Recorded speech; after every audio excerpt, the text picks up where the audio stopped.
A badge of honor. Police officers and first responders wear badges to let their communities know they are here to protect and serve. But that's not how it feels today, and the stress of the job is taking its toll, taking lives through suicide and post-traumatic stress injury. A Badge of Honor podcast features the cast of the same name, Sam Horwitz and John Salerno. Sam, John, and the team offer the first responders workshops through their critical incident stress management teams and mental health liaisons to offer state-certified T-COLE credit programs that save lives. It's time to smash through the stigma. It's time to heal from your injury, and it's time to back our blue. Welcome to A Badge of Honor podcast. Here are your hosts, Sam Horwitz and John Salerno. Hey, welcome to A Badge of Honor podcast with John and Sam. Man, on these days, it just keeps getting hotter and hotter. Sam, how you doing now over there in your neck of the woods? Hey, we're at cool front. It didn't reach triple digits today. But you know what? You know what is hot? I have to say, everything that's been going on these past 2 weeks, it's just been it's just been a tough time, particularly, you know, for our friends that we have coming on the podcast today, as well as right here in Dallas, lost a longtime officer. Details are still coming out, but there's if you tune in like you do each week, first, you're in the right place, because we're bringing solutions to you. We're bringing you, people, stories that hopefully resonate with you, so that if you're finding yourself just feeling off to the complete feeling of overwhelm, reach out. If it's not to us, reach out to our guests. Reach out to our past guests. We're all here. You can scroll down on our website, abadgeofhonor.com. Click on it. You have a phone number. Know that you are not alone, and that we are always thinking about everybody, all of the first responders, our veterans out there. You don't have to struggle by yourself. Just like, John and I and so many, every week we're wearing these shirts. You are not alone. You absolutely are not alone in this. So many people have been and are where you are. And, John, we're dedicating tonight's podcast, this episode, to the memory of Nicole Ford. She was a joy. I mean, if you got to see the movie PTSD 911, she was a life changer. Her story resonated with so many people around the globe that have gotten to view the movie. We'll be showing a trailer as part of the podcast tonight. And John, I think this is a perfect opportunity to bring Conrad and John on, if that's okay with you. So bring them on, the film director and producer.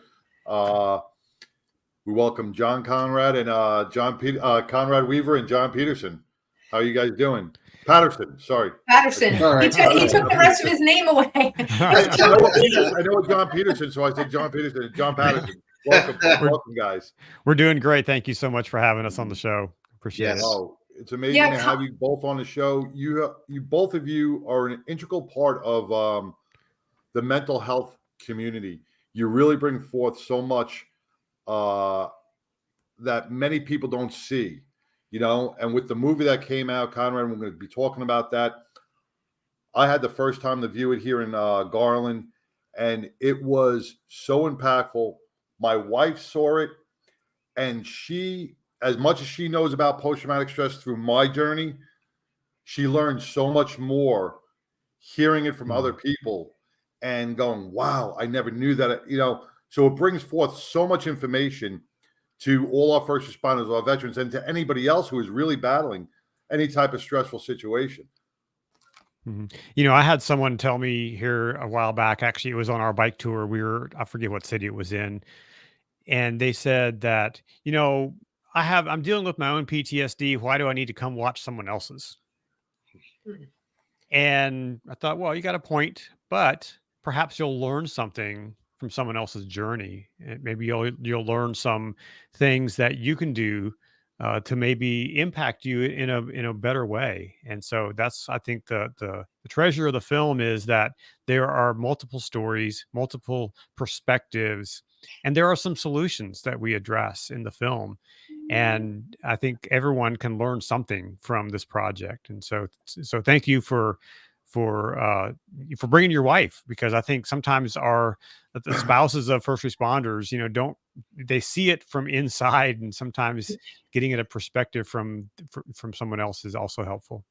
Well, you showed the relationship side on a lot of the first responders, and she may be jaded because of me, and she's too close to me. So when she hears it from somebody else, she's like, now I really know what you're going through. I see it. I see certain things that they're going through, or certain actions that I take, my either angle or shutdown. They're like, she now she recognized it, which I think helped her, because a lot of our spouses do suffer secondary post-traumatic stress from us as first responders, because they don't know how to deal with it.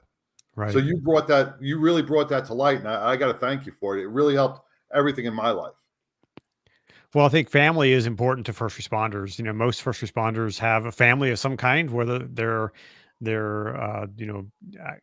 of blood relatives or blood family, or their friend families. And I think that those are important to show that, hey, it not only impacts the individual who is the first responder, but it can impact the circle of friends that are Yep. inside that circle. And so that's important to so that they know, hey, there is help. There are ways that of dealing with this, that you don't have to suffer. You don't have to suffer alone. And I think that's when Maddie's wife Moose, that's her nickname, but we call her Moose. When she talks about her journey, and then at the end of the film she talks, hey, I know there are other firewives out there who may be sitting in silence, and I think that can speak volumes to, yeah, there are people who are sitting on the sidelines in silence, afraid of saying something. Yeah. But it's time to not be afraid, but to step forward and to ask for help. Yep. Absolutely. And, you talked about impact. And for those of you guys watching or listening, this may be the first time you're hearing about PTSD 911. We just dove in the deep end. Conrad, you are no stranger to making documentaries. You're an Emmy award-winning filmmaker, director. Tell us a little bit about your background, but how you found yourself diving into the world of first responders. Yeah, so I'm a filmmaker. I produce documentaries, and I've been doing this since 2010. And it's a interesting way of making a living. You don't get super rich doing this, but I have a rich life, and I get to tell stories that matter. And that's kind of my motto: is I find stories that matter, that are stories that are perhaps undertold or not told at all. And I dive into those cultures, into those stories, and to tell them, to explore what happens with these different groups. And the PTSD 911 really came out of the previous film, was a story about the opioid crisis. And I was doing ride-alongs with law enforcement, with fire and EMS services, and we were on a fatal overdose one day. And on the scene, the body was laying there. It was shocking to me as a citizen, as just someone observing who has never experienced that. But the first responders on scene were like, it's just Tuesday. It was just like a normal thing for them to experience this. And so that got me thinking about how trauma impacts first responders, and started doing the research and uncovered this whole issue. And 3.5 years later, we had a film that told that story. And so, I get to hang out with first responders. I feel that they take care of our communities. They serve our communities, and I think our communities are better when first responders are healthy and are able to respond in healthy ways. Someone said recently that unhealthy first responders make unhealthy decisions, and I think that's so true. And so it's become my passion to help first responders get to a better place, and to perhaps inspire change in agencies that are sometimes slow at making changes. Someone said recently at an event I was at, and they said, we're just waiting for the chief to retire so that we can finally do something. We've heard that before. That is so bad.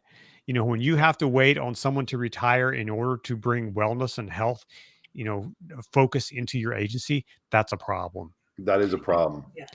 And Big we want to make a problem. difference, with our film. Hopefully we can make a difference to kind of move the needle in the right direction to make progress on that issue.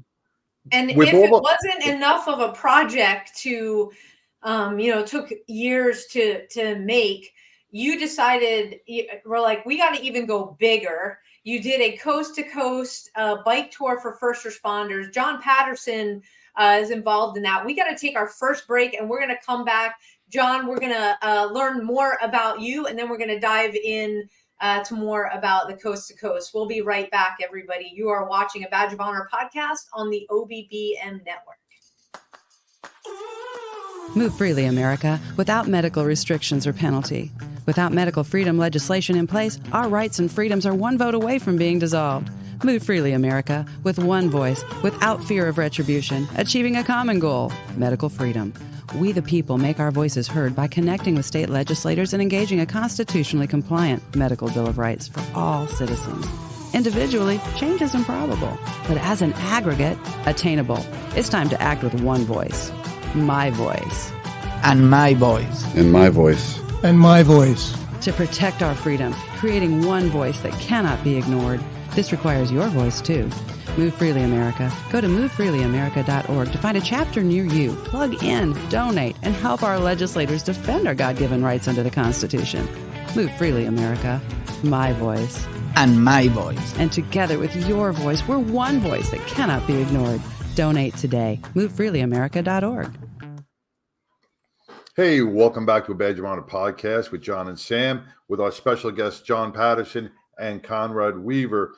If you just missed the beginning of the show, Conrad is the film producer and creator of PTSD 911, the movie. And Conrad, I wanted to ask something before we took a break. We were talking about first responders and the traumatic experiences that they endure each and every day. And when you were saying you were doing the opioid crisis before that, you have interviewed, I would say, hundreds, if not thousands, of first responders on the post-traumatic stress level, right? Mm-hmm. Do you find a common bond between all of them? Like this, they're all saying the same thing, or they all have that same, what I'm saying? I think most first responders have a good reason for becoming a first responder. They want to help others. They want to make a difference. They're just like, I just want to serve. And looking at some of the people that I've worked with who have been deeply affected and impacted by the traumas that they've experienced, I've also learned that many first responders, well, not all, but some first responders come from chaotic backgrounds, from dysfunctional families where there's strife and there's trauma. And so they come out of that thinking, you know what, I want to be the person who helps. I don't want to continue this chaotic mess, but I want to be the person who helps. And I think sometimes that can then lead to, adverse childhood trauma can then lead to, easier lead to more trauma and PTS and PTSI, PTSD among first responders if those things in the past haven't been dealt with. And so sometimes that's a common thread with a lot of first responders. Kind of damaged coping mechanisms throughout their life that they never fixed. Right. Yeah. And so you're bringing people into the first responder world, you're putting them into the academy, and they carry whatever experiences they've had in the past, whether good or bad.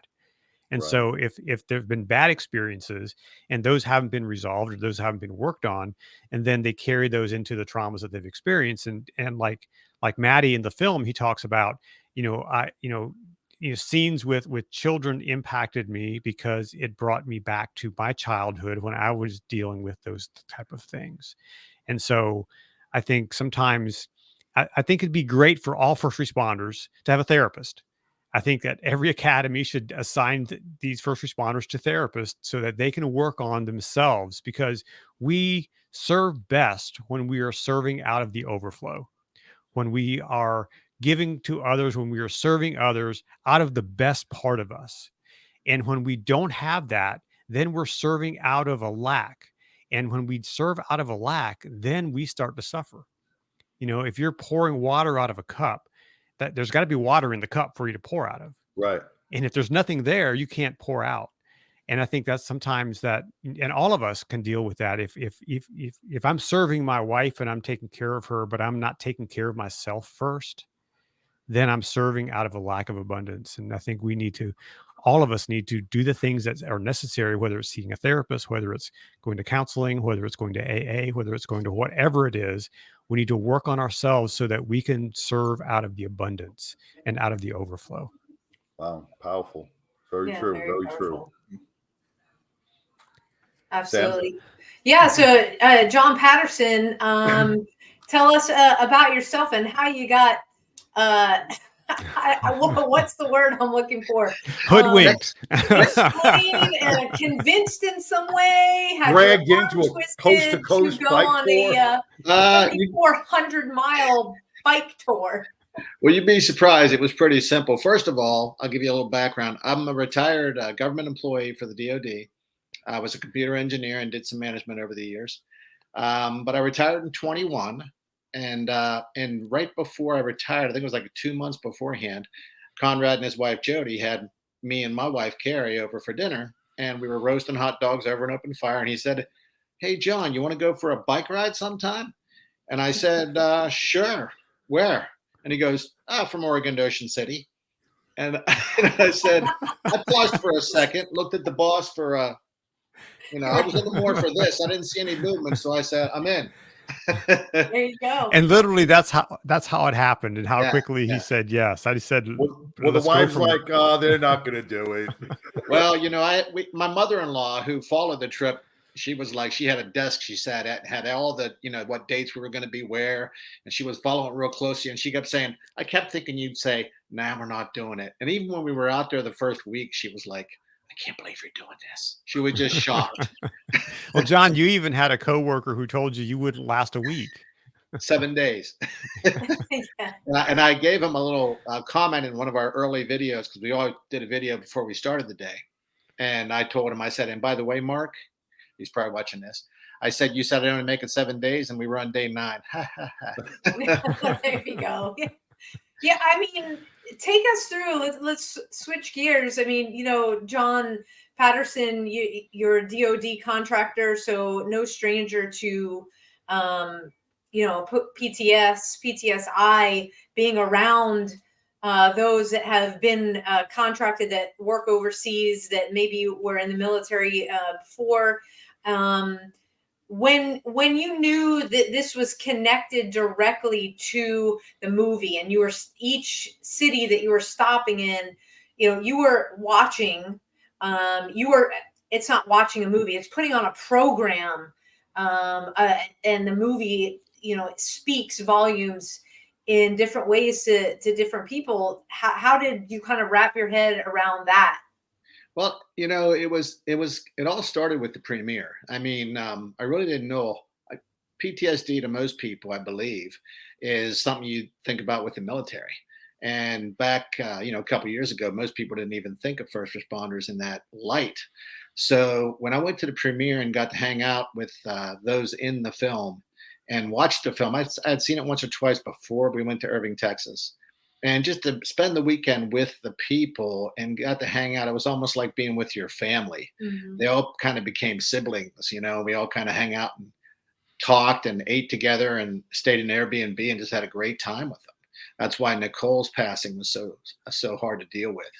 But and seeing the movie over and over again and talking to first responders, that was one of my favorite parts of the trip, was stopping at fire halls and talking to the policemen and at the screenings and stuff. Some locations they had both groups there, and we got to actually talk to them on another level, even about somebody that we had met or somebody in first responder families that had some experience, and that we're still reaching out and trying to help them out. And they kept, one of the police officers, trying to remember, I think it might have been Missoula, he was like, keep talking to her, keep reaching out to her, don't give up on her.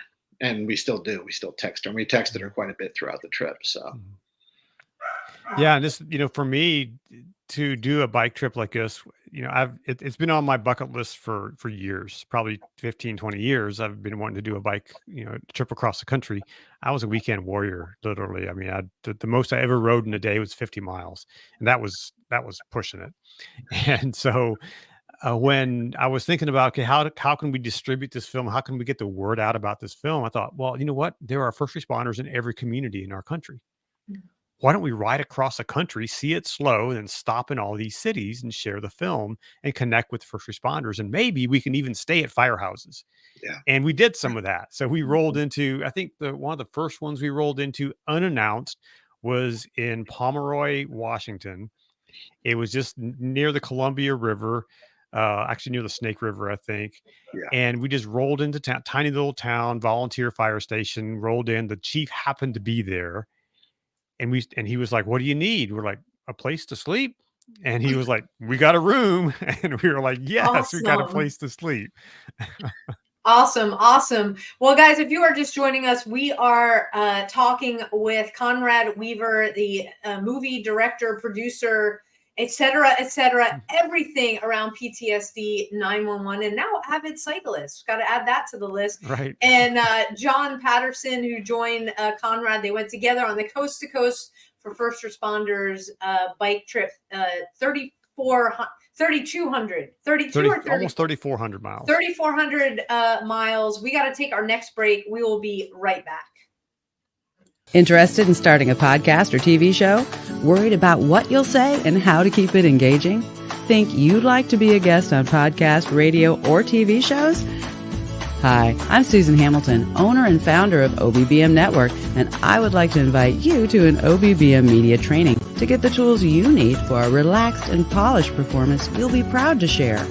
Our specialized training techniques include role play, voice training, and everything you need to deliver a confident, clear, and engaging interaction.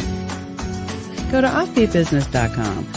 Go to the calendar and register for a training that's convenient for you. Dates available now, 214-714-0495. Hey, welcome back to a Badge of Honor podcast with John and Sam and John Peterson and Conrad Weaver with PTSD 911, the movie, and the Coast to Coast bike ride that you guys did. Before we left, we were discussing some of your adventures through that, which made me reflect on the resources. It's not always couch therapy. It is, getting out on the road and moving forward. And you guys heard so much trauma from other people. Secondary trauma definitely comes on to you. When you guys were riding that 3,200 miles, did you have a chance to reflect and just get inside yourself and try to do some healing on that ride? That was really one of the reasons for the ride for myself personally. For the last two films, I've worked on pretty deep stuff, working on Heroine's Grip and then now PTSD 911. And I really needed a break just to get out and to get outside, to breathe some fresh air, to see the country slow, to just get inside my own head or get outside of my own self. And this really enabled us to do that. And I like to say that we saw the country slow. We saw things for a long time. You saw a storm and you saw it all day. You watched it, from, 100 miles away, you could see it. And so it was a great experience just to get outside, to experience something different than what the day-to-day stress, would be. When our biggest stress was, is the storm going to hit us or not? Or is the truck going to come too close to us this time? That was the biggest stress of the day. And for the most part, those were just brief moments of panic and, fear. But for the most part, it was keep pedaling. Right. Exactly. It was just, and it was motivation to keep pedaling. And sometimes the storms we faced were motivation to pedal harder. And we had some really challenging moments like that really stretched John and I, even in our relationship, it stretched us. And we, good to say that out of 65 days of riding, we only had one day where we kind of got at each other. And that was, I expected that to happen more than once, but fortunately, we got along pretty good. And when you kind of share life like that, 24/7, you learn to you learn to accommodate. You learn to just roll with the flow, roll with the punches, but there were days definitely that stretched us. I know, and John can speak to that as well. There was one time we were riding into West Yellowstone and we were facing this massive storm, and that's the picture that we posted with the dark clouds in front of us. And we knew we were going to get into a storm, and it was a pretty challenging day. It took us an hour to ride 8 miles that day. Wow. Oh, Because But we wow. were going right. the previous ride, the whole day was gorgeous. It was a beautiful day. It was absolutely stunning. Yeah, it was a beautiful day. It was one of the most, actually, probably one of my favorite sections of the whole trip. Yep. And then we hit that storm. Yeah. And Wow. Well, the one thing I look at is when you just said the challenging parts of the ride. Now, you guys went out 3,400 miles. I mean, no one actually just planned out or saw the terrain. I mean, you can't really know what terrain you're going to hit. So these are challenges that are ahead of you that you guys are accomplishing together. And this is where first responders have to look at this coast to coast and go, you know what? Together, you made this ride happen, right? You can't do this ride alone. You'll give up, you'll stop, but you guys fed off each other. And like I said, only that one little thing, but you guys fed off each other. I'm sure both of you gave each other encouragement to keep on going, to keep on moving. Yeah, we have very similar riding styles, and a lot of times, just like in a race car, you draft off the other cars ahead of you, and we did a similar thing. And a lot of the times where we had a stronger headwind, and it would get real tiring, and we could sense that the other guy would back off a gear, and then another gear, and then the guy in the back would pull around the front, and then the guy in back had to watch traffic and would notify the other person in front, car back, truck back, big truck back. We had to. Try to get as close to the side as we could. But we worked well together, and that probably was the biggest. I couldn't imagine doing the trip alone. Many people do, and we saw people and met them going the opposite direction, which we would never want to go west. East is the way to go. But the hills always seemed worse. The downhills were fun for us, but I couldn't imagine pedaling up them. So okay, so you guys didn't do this. You guys had a team with you. I think because I followed you on your YouTube and you posted some stuff on the Instagram. And so one of those nights, this storm, you had to go in an RV. So you had a team with you that was kind of looking out for you. And when things got really bad, they pulled you in. yeah, we were so fortunate to have a support crew in Lighthouse Health and Wellness, which is now Lighthouse for Public Safety.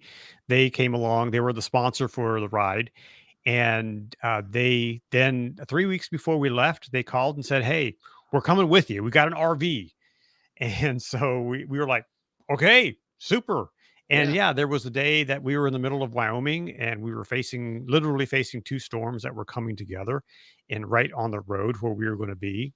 And we had to make the call. And 45 minutes later, they showed up in the RV and picked us up and took us to our next stop, because we would have been in grave danger if they wouldn't have, because as soon as we got into the RV, the wind and the rain hit and lightning was hitting poles right next to us.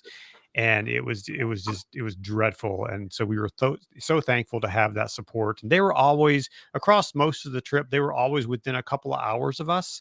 They didn't ride with us, like, behind us or in front of us. They were just kind of in the vicinity. And so if we needed help, they were just a phone call away. And so that was a huge blessing to have Joe and his friend Yvonne with us. And I think they learned a lot too, because it was their first time RVing. And there we go. There you so go. it was a learning experience for all of us. But I will have to say this, that there were days when things were really hard. We had one day, we had a 12-mile climb up to the top of this mountain range, and it was really difficult. And I reminded ourselves, me, myself, and John, that, we're doing this and our difficulty is just for a couple hours. Yeah. It's a challenge that we're facing that we have to push through to get through it. First responders who are suffering from PTSD, PTSI, they deal with this 24/7. It's a never ending battle and journey. And I said, we can deal with this suffering and pain for a few hours, because then we'll be, sitting in the RV or sitting in the hotel room, you're going down and getting a steak dinner at the restaurant. We'll be all right. But these guys and gals that are out there suffering, it does go away, once the day's over. But you know what? It does. If the challenges are always there, and you just brought up a great point, John. Every first responder looks at that hill, and that hill is PTSD, right? And you go, I'm not going to make it to the top. I'm not. But once you get to the top, and as long as you have the support of somebody, like you had the support of John, right? And this is where it all comes together, is like, I can make it to the top of that mountain. There is no mountain I can't climb if I have that support network with me and pushing me and challenging me. Because then when I get up there, I can breathe easy. Yes, there'll be another mountain, maybe a little on down the road, but you know what? I conquered this one. And it's those little conquests that really heal post-traumatic stress, because you're like, sometimes you feel, I'm never going to get out of this. This is always going to be. But once you do the small hills and then a little bigger and a little bigger, there's nothing you can't do. And you strengthen your coping mechanisms, So you guys really, with the Coast to Coast ride, hit so many different things just by pedaling for mental health. Yeah, and you were asking what we were doing for our mental health, and the ride was it. I mean, just being out there and meeting the people and hearing the stories and stuff, it was so soothing just to ride cross country and see the country, like Conrad said, at a slow pace. We got to really enjoy it and take it in. The rest days were very special, but the next day we were like anxious to get back on the bike again. We'd have one day off, and the second day we were like ready to hop on board and go. So now you don't have to answer this, but was there any part in the trip, I'm just going transparency, that while you were riding, that you just got into your mind about some certain issue or stress that's been bothering that you were able to relieve and heal of? Is there any one that comes to mind that you thought about during the trip? For me, I have to say yes. I wouldn't really call it a stress, but it was something that I've been struggling with for quite a while.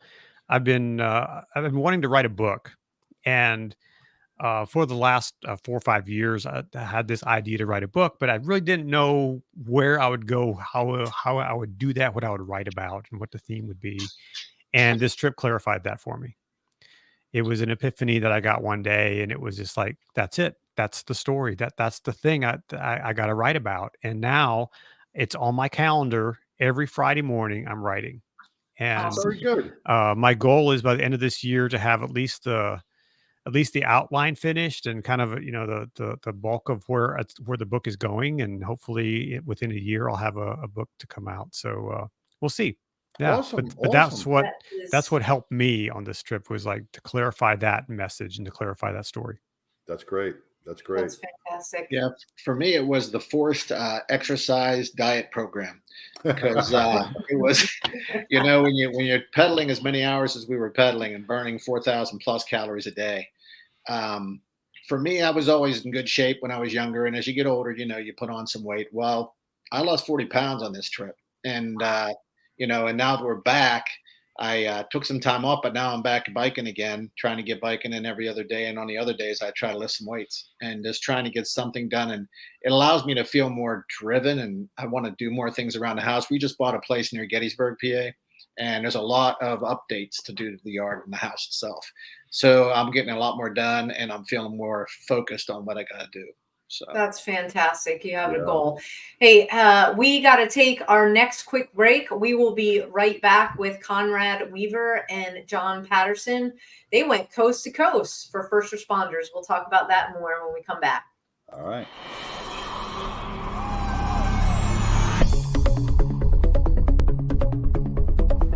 Hi, welcome to Heroes in Action. I'm Ray Amanat, founder and creator of this training system. I originally made it so that everyone can train for free.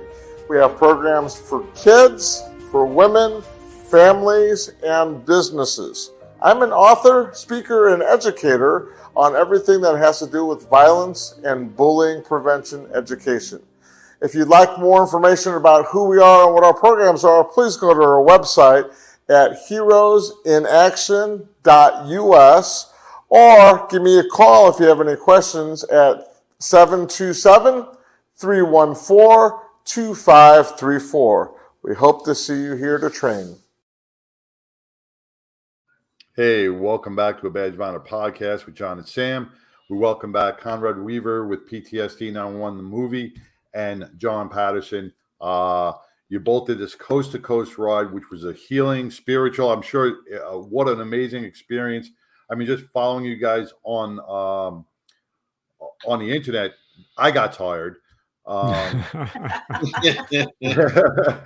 But, you guys showed and you really brought together that you can't stay stagnant in life. Mm-hmm. If you're really if you want to heal. And so many of us fall into this routine of, and Sam's heard me say before, sitting on the recliner watching Judge Judy eating bonbons, and day after day after day, that becomes very unhealthy itself. But that increases your stress levels, your post-traumatic stress levels, because it doesn't give your body a chance to your chemicals inside your body stay up here. Stay up. Mm-hmm. So to get into this ride, to say we're doing it, you did it as a team, and you've proven that you can go 3,400 miles. What was it? 1.1 million pedals. You said, John? 1.1 million pedal strokes. I have a few other statistics I can throw in here. We did almost 100,000 feet of elevation gain. Whoa.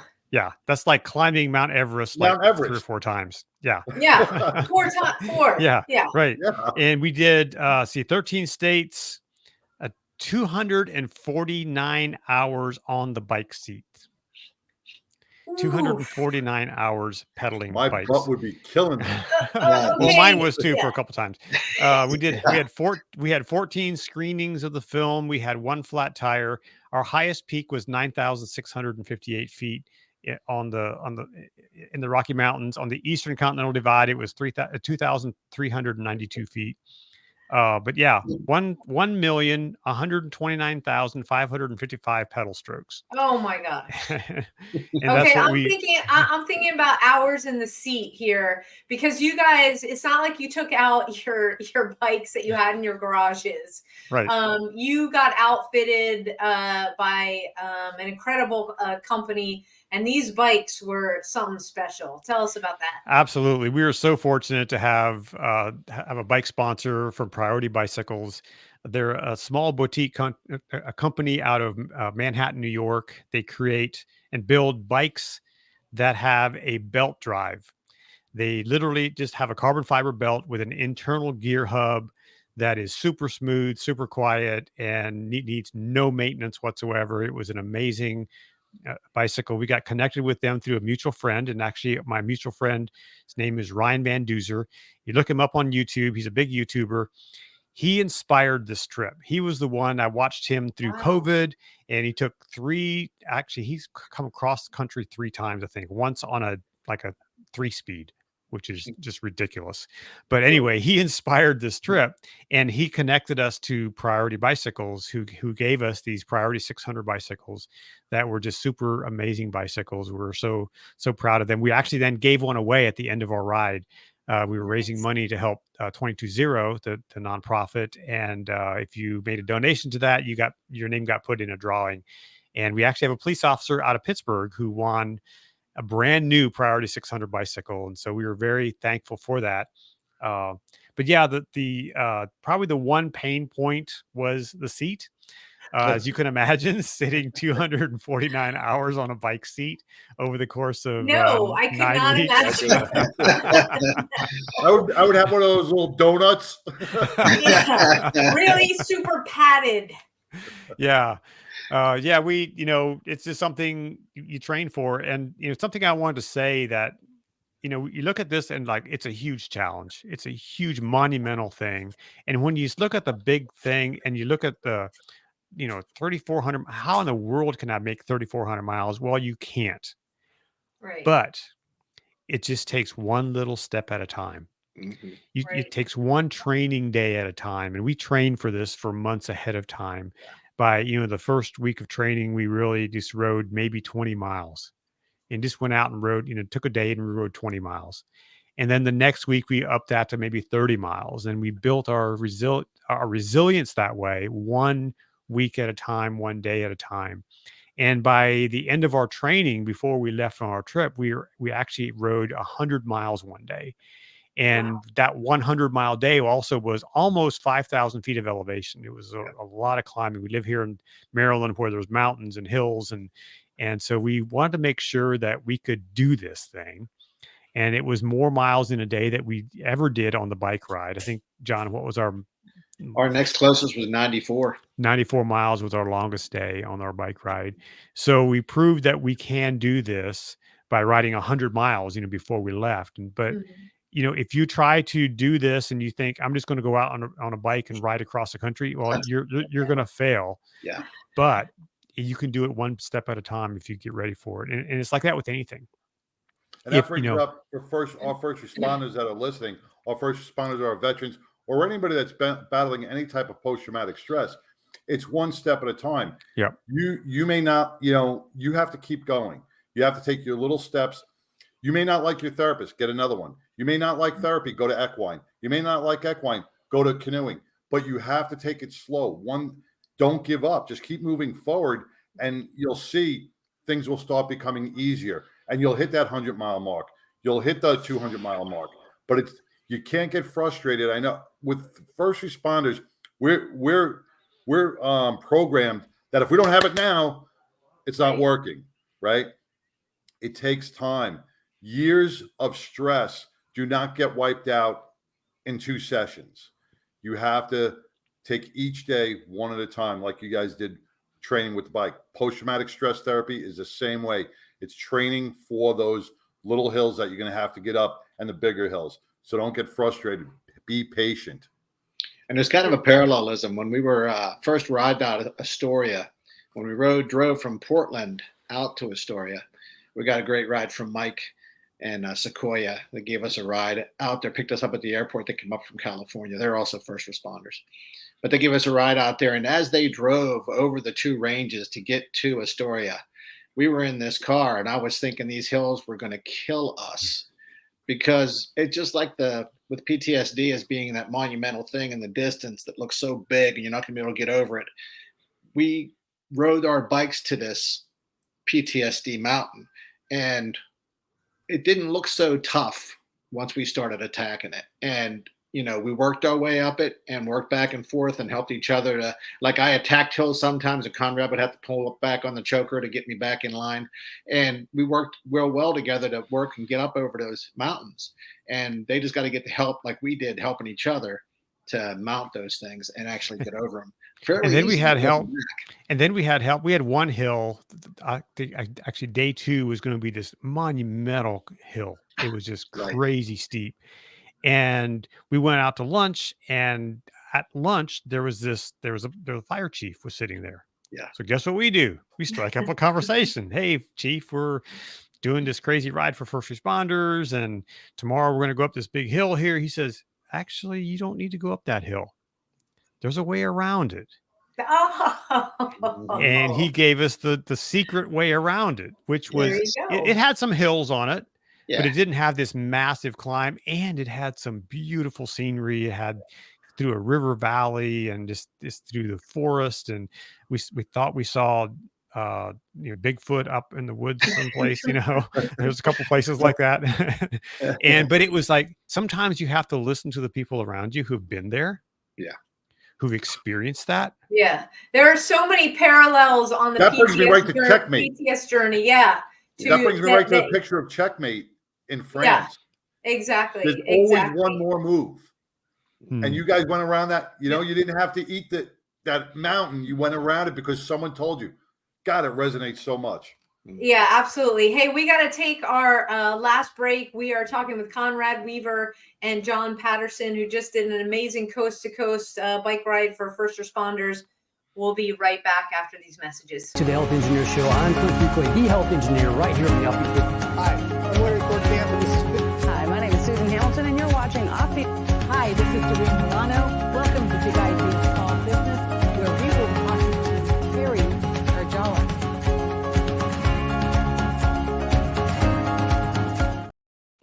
Hey, welcome back to a Badge of Honor podcast with John and Sam. We are with our guest Conrad Weaver and John Patterson, talking about the coast to coast 3,400, 1.1 million pedal steps, and a whole bunch of other statistics that you guys did for our first responders to help battle post-traumatic stress. We're talking about the physical aspect of traveling 3,400 miles, the training before that. But how about each day's conditioning, your food intake, and stuff like that? Because that all plays a huge role in how far you're going to get. Yeah. So was there certain dietary things that you guys did and yes, make sure? The diet was eat anything that's available. Yes. and eat a lot of it. And a lot of it. It was ice cream almost every day. At least we look for it. And only because we were burning so many calories. Yeah. You know, if I would eat that now here, the camera is not wide enough to put me in the frame, I think, if I'd eat that now. But yeah, we had to eat a lot because there were days if we didn't eat enough, then we'd bonk, what they call bonking. You'd hit that, you burned up all those calories and now you don't have anything more. And it's kind of like what I said earlier. If you have to serve out of a full cup. And if we didn't put in the calories, we couldn't burn off the calories, and we didn't have the energy to do the hills and do the long days. And so the day to day was we took a rest day about approximately every 10 days. We took a day off where we didn't get on the bicycles. That was intentional so that we could kind of rest our bodies. Okay. Yep. I think that's important in life, to take a break, to take a moment and take a minute and catch your breath. And in fact, we even, when we have our film events and we screen the film, I tell the audience at the beginning of the film, if you need to step out and take a break and take a breath, please do that. And I think we need to learn to do that for ourselves, on a regular basis. And that's something that I'm working on personally, to step outside of this little office where I'm in right now. I step outside on my back deck every day just to take a moment and to take a breath, a break from my mind, from my activities. And I think that's something that, I really learned on this trip, that, we have to take a break. We can't just keep going, because that's when you really hit the wall. And then we run out of that. Our cup runneth empty. Our cup runneth empty. Yep. And we did have some energy gel packs and stuff like that we initially on the trip, we started taking breaks every 10 miles. We would take a break every 10 miles. And if it was just for a couple minutes, just to get off the saddle a little bit, do some business in the brush, or, to get something to eat and get a drink. Because sometimes when you're riding and you're pedaling so hard, you don't think to drink. So we had to remind each other a lot. You're drinking anything, make sure you drink something. But it was that. And even in the evenings, we were out by 9:30, sometimes 8:30, depending on how hard the day was. And naps, I never was a nap person. Now I take naps, because on this trip, we took naps. If we finished like at noon or even at like 2 or 3, we would take a nap before we go to dinner. And we still had no problem going to bed at 9:30. So it all comes full circle. Yeah. Your food intake, your hydration, your rest, and then, on top of that, your physical endurance, you're pushing each other. This is all in your book now, man, because it resonates perfectly on every aspect that first responders who are battling go through each and every day, in your patrol car, on a fire truck, at a 911 console. You're battling. These hills look rough, but they are only as rough as you want to make them, right? You're strong enough to get over them. And it just takes a little bit of conditioning, a little bit of resource, and a good partner to bring you through it. Absolutely. Some days are going to be hard, and you got to take a break even on a climb. Sometimes we had to take a break, and that's very similar to, if you're having a rough day, you have to take a break and then get back on it again. Absolutely. Yeah. So where can people see videos and stuff that you did of this coast to coast tour, pictures and stuff like that? Yep. Our Instagram, our YouTube channel, our Facebook pages, our social media accounts is where you can find them. We're actually going to be working on a YouTube mini series of the whole trip. We got video of every day. And we're going to put together a little YouTube series that will be coming out sometime in the next couple of months. So you check it out, PTSD 911. Looking And forward to so seeing that that's coast the to handle. coast. So PTSD 911 on Yep, all just Google media. that. The Okay. PTSD 911 movie Movie. is the Instagram handle, YouTube, and all that. So yep. Well, that's it. I encourage everybody, you know, just as to watch you day to day and to hear the impact that the day had on you, the impact that viewing the movie with first responders had on you guys, and the crowds that came out and what they got out of it is just amazing. And again, as we started tonight, you know, tonight's podcast is in memory of Nicole Ford. You know, go to PTSD 911 movie, watch the trailer. Nicole's in the trailer. And then if you have the opportunity, go on the website, PTSD911movie.com. Go see this film. This is not a film that's just for first responders, first responder families. The public needs to understand this whole concept of what PTSD looks like in people that are serving them every day. Because remember, you pick up the phone and call 911 on your worst day. You need to understand what these folks go through. And time again, we've heard that the impact has been great on the first responders, but even greater for those that are either practitioners or not connected to service at all, just to understand the mindset. Thank you so much, Conrad Weaver and John Patterson, for coming on, for talking about what you guys did for the Coast to Coast bicycles trip for first responders. And of course, the movie will be keeping track of you again on social. Yeah, well, really appreciate you guys having us on. Thank you so much. Thank you. We appreciate Absolutely. you. Anything we can do, please reach out. Absolutely. Don't gain that 40 pounds back. Yeah, don't do that. For sure.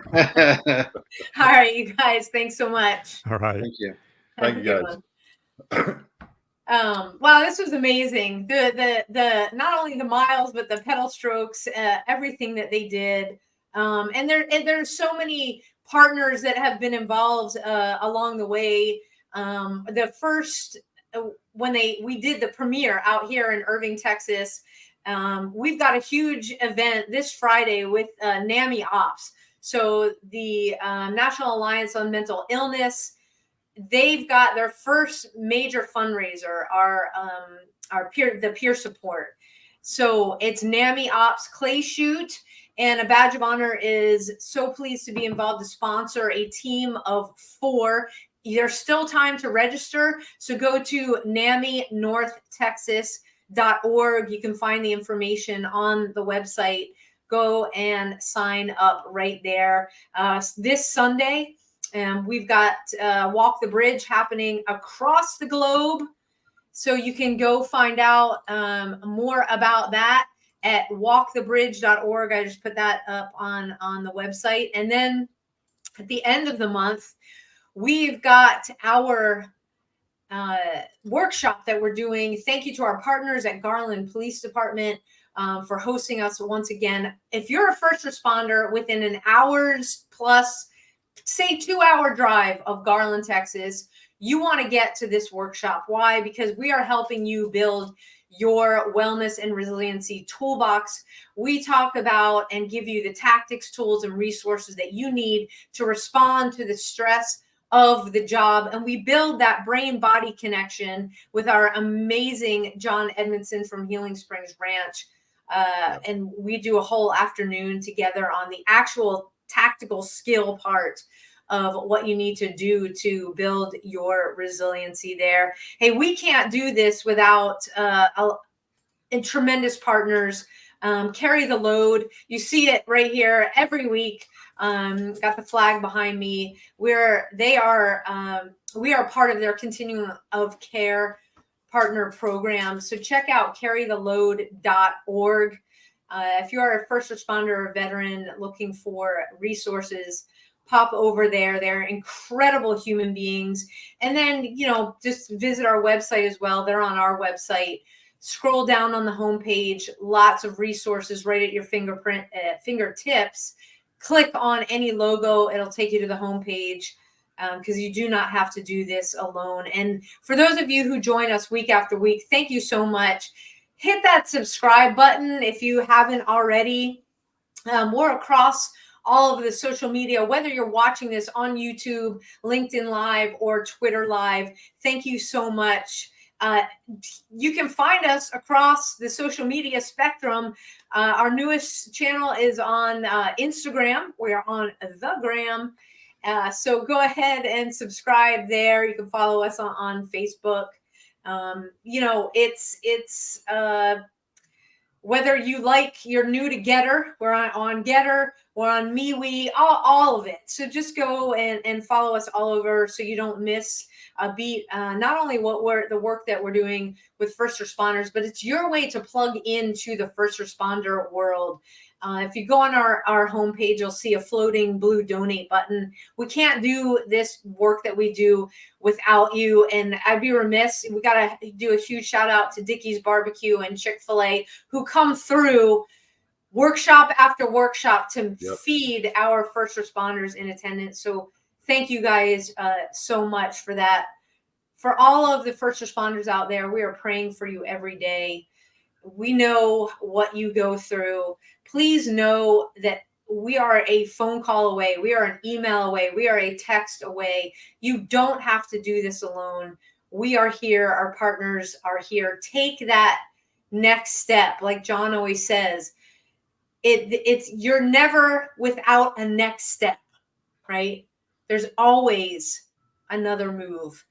And for our veterans, thank you for fighting the good fight to allow John and I to do this show each week and talk about this kind of stuff. And for all of our active duty personnel serving around the world, thank you for keeping us safe, our shores here safe. John, take us home. Well, you said it all, but I just want to reiterate, tonight's show was dedicated to Nicole Ford, one of the first responders featured in PTSD 911 movie. Our heart. Oh, I think John froze. Not sure that. You're back. I'm back. Oh, yeah. I don't know what came over, but our hearts and prayers go out to Nicole Ford's family. This show is dedicated to you, all her coworkers, and everybody who knew her. We will always remember you, and just remember you don't have to battle alone. We will see you next week, everybody. Take care. Take care. Peace. A Badge of Honor podcast is produced for the OBBN Network podcast and protected under copyright law. For content permissions, please submit your request to abadgeofhonor.com on the content page. For OBBN Network programming information, please call 214-714-0495 today.